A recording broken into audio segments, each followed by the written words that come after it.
government announced that TPS for Haitians would end September 2nd, 2025, and that was going to impact looking at more than 500,000 people.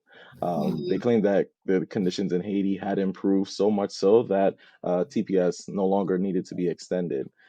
So with Mhm. TPS, the temporary protection status, it's given to countries where, based off the country condition report that is done, if there are situations such as government turmoil, natural disasters, civic strife, as they call it, Mhm.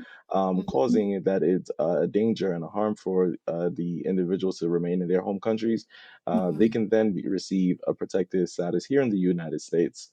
Mhm. Usually, it is extended and provided for a period from anywhere between 12 to 18 months, and then it Mhm. gets redesignated or it gets renewed again. And so, but that's under the conditions where they review and see at the time, have the country conditions ever changed for that country, and does the condition that warranted the TPS, is that still in existence?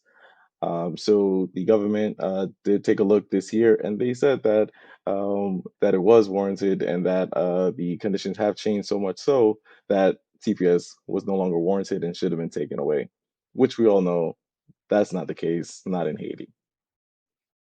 So, So exactly.